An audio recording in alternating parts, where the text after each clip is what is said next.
Hello, everybody. This is Sense and Sensibility by Jane Austen. Chapter 14. The sudden termination of Colonel Brandon's visit to the park, with his steadiness in concealing its cause, filled the mind and raised the wonder of Mrs. Jennings for 2 or 3 days.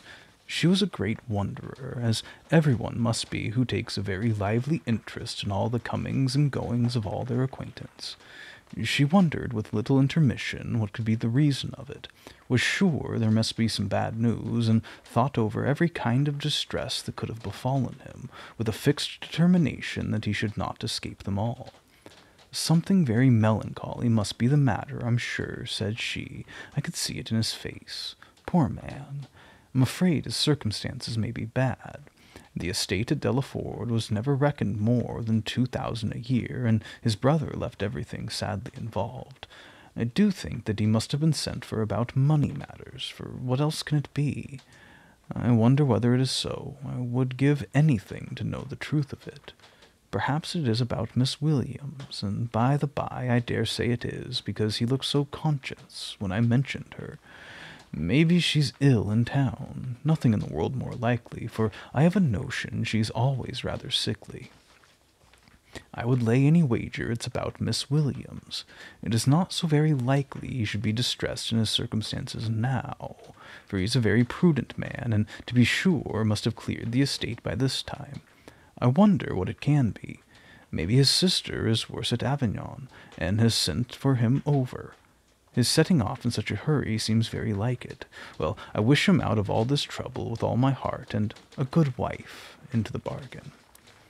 So wondered, so talked Mrs. Jennings, her opinion varying with every fresh conjecture, and all seeming equally probable as they arose.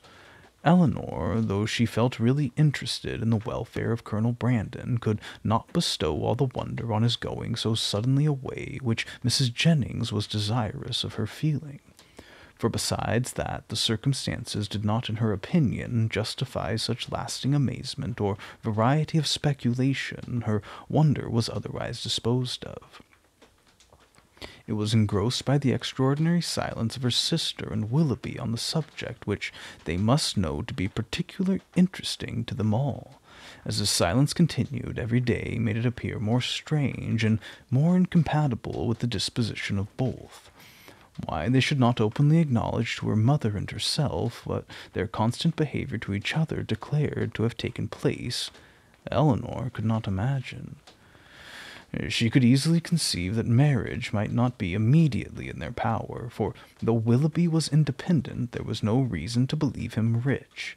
His estate had been rated by Sir John at about 600 or 700 a year, but he lived at an expense to which that income could hardly be equal, and he had himself often complained of his poverty.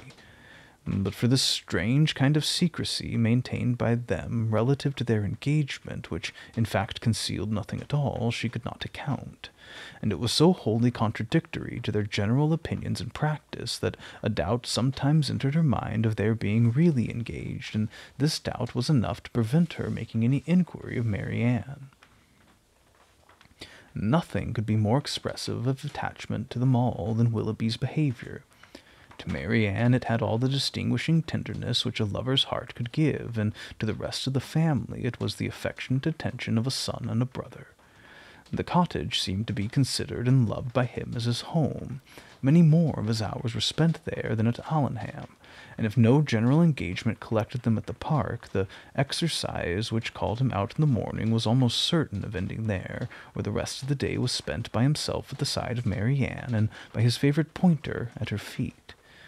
One evening in particular, about a week after Colonel Brandon had left the country, his heart seemed more than usually open to every feeling of attachment to the objects around him, and on Mrs. Dashwood's happening to mention her design of improving the cottage in the spring, he warmly opposed every alteration of a place which affection had established as perfect with him. "What," he exclaimed, "improve this dear cottage? No, that I will never consent to. Not a stone must be added to its walls, not an inch to its size, if my feelings are regarded."